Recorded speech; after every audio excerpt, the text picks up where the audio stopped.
से अधिक धन हो जाए या बड़ा से बड़ा पद मिल जाए, पर उस व्यक्ति का नाम आदर के साथ नहीं लिया जाता है जब तक व्यक्ति की मानसिकता यानी विचारधारा ऊंची नहीं होती।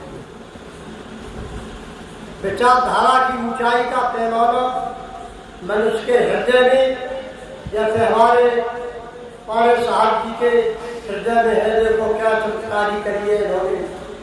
मनुष्य के हृदय में नियत, करुणा, दया, नम्रता, क्षमा, धैर्य जितनी ऊंचाई की होती है उतना ही महान होता है। और वह व्यक्ति इस संसार में हमेशा हमेशा के लिए अपनी छाप छोड़कर जाता है। जो लोग ये नीति, करुणा, दया, नम्रता, क्षमा, धैर्य ये गुण सकते हैं, यानी ईश्वर प्रदत्तशील गुण है, इन्हें कहीं से खरीदा नहीं जा सकता, अन्य सीखा जा सकता। जैसे देखिए पाणे जी महाराज ने क्या यहाँ पर अलौकिक दृश्य दिखाया है। और जो लोग अपने अपने परिवार के लिए, अपने परिजनों के लिए धन खर्च करते रहते हैं, वो लोग उनके धन से समाज और संसार को क्या लाभ है। ऐसा कार्य करना चाहिए जैसे हमारे ये यहाँ पर पाणे जी कर रहे हैं। और ऐसे व्यक्ति को हमेशा लौकिक इस संसार में और समाज में हमेशा हमेशा के लिए नाम रहता है। सभी ग्रंथों में यही दर्शाया है, जिन्होंने दलितों की, गरीबों की, मंदों की, संतों की तन मन धन से सेवा की है, उनका नाम इस संसार में है और रहेगा। जैसे हमारे प्रत्यक्ष में हमारे पाणे जी का नाम देखिए आप क्या यहाँ पर अलौकिक कर रहे हैं। धन्य धन्य सज्जनों को जो सत्संग रहे कराए, सोमत ते जो जीव भूल में उनको रहे जगाए, उनको रहे जगाए, करे अमृत की वर्षा, सुन संतन के प्रवचन श्रोताओं का मन। बहुत अच्छा कार्य कर रहे हैं। इस सत्संग में आए हुए हमारे सभी संतजन एवं व्रतजन और सभी विद्वानजन, छोटे बड़े भाई, माताएं, बहनें, बच्चे, बेटियां, सभी को मैं बार बार, सभी संतों भगवानों को मैं बार बार वंदनीय अभिनंदन करता हूँ। आप मैं थोड़ा सा कहना चाह रहा हूँ। भजन कहा है, जा गठबंधन सरकार से तू हंस होश में रहना। जा गठबंधन सरकार से तू हंस होश में रहना। काया नगर विधानसभा है, ये काया नगर विधानसभा है। चित्र जल पावक गगन हवा है, चेतन की सरकार गवाह है। मुख्यमंत्री तू खुद है इसका, समझ के आगे देना, तू हंस होश में रहना।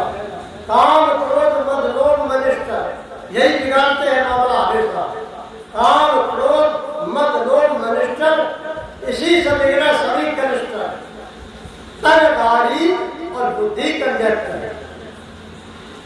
जब चालक चतुर सुजान है, फिर गाड़ी कभी हिलाना, या गठबंधन सरकार पर हंस होश में रहना। भूल भ्रम में कभी न रहना, भूल भ्रम में कभी न रहना, कोई विधान भंग नहीं होना। जन्म युगन फिर पराग होना, ऐसे वीर रणधीर को फिर कोई डांट सके ना। या गठबंधन सरकार पर हंस होश में रहना। सतगुर शरण लेव तुम जाई, जे निरोग बनाई, भूल भ्रम अज्ञान विसाई। छोटे दास बिना सत्संग के ये 84 फंद कटना, हंस होश में रहना। कही है सत्संग की बड़ी महिमा है। कहा है कि प्रथम भक्त संतर कर संगा। पहली भक्ति संत महात्मा का संग। भक्ति स्वतंत्र सकल सुख खानी, बिन सत्संग पावे प्राण।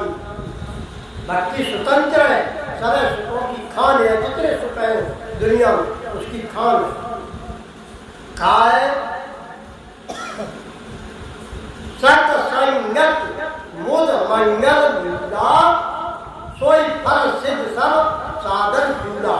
यानी सत्संग संपूर्ण मंदिरों की मूल है।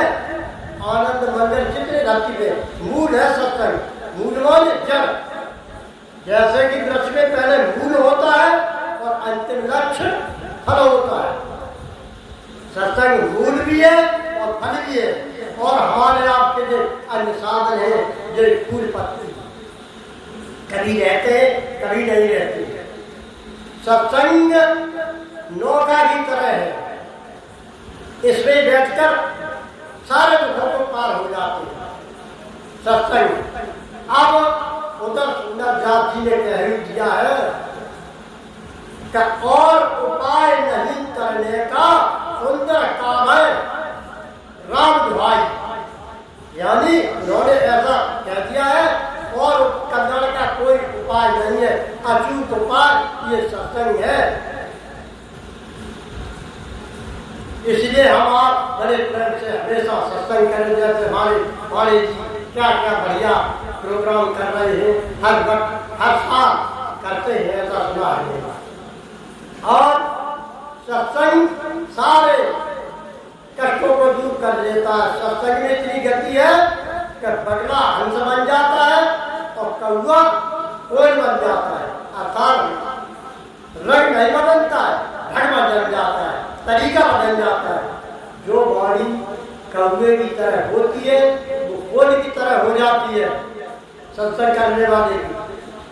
और जो बगला होता है अक्षर कार्य करने, अभिगर कार्य करने वाला, वो भी सत्संग द्वारा हंस की तरह हो जाता है, नील विवेक करने लगता है। हंस में इतनी शक्ति होती है, एक कटोरी में आप जब और दूध नील क्षीर, तो नील को त्याग देगा और क्षीर को प्राप्त करेगा। इतनी गति है सत्संग, सभी सुखों की खान ऐसा बताया है। सत्संग करने वाला हमेशा आनंदित रहता है। अब प्रश्न आता है, सत्संग हमेशा आगे को ही बताता है। सत्संग का उद्देश्य क्या है?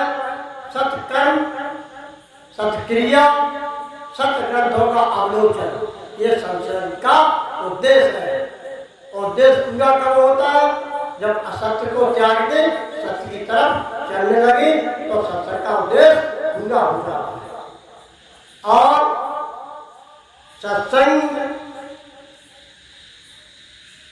का अर्थ क्या है? सत्संग का अर्थ है प्रकाश, जो हमें चलने के लिए रास्ता बताता है, कैसे चलो, अच्छी बातें बताता है। ऐसा नहीं कई मोटर में बैठे हैं तो मोटर की रोशनी आगे ही रहेगा, ऐसी नहीं कि मोटर चला जा रोशनी पीछे रहेगा। अगर लाइट कम भी है, जानकारी कम भी है, थोड़े थोड़े चलते रहो जहाँ तक जाना पहुंच जाओगे, मानव जीवन का लक्ष्य समझ जाओगे। और अधिक लाइट करने से कोई तात्पर्य नहीं, अधिक से अधिक विद्वान बन जाए और उस मार्ग पर चलेगा तो कुछ बनने का नहीं। अब थोड़ा माध्यम संगीत के माध्यम भजन भी कहना चाह रहा हूँ, लेकिन संगीत की कोई आपका साधन तो है नहीं। जो धर्म से वंचित रह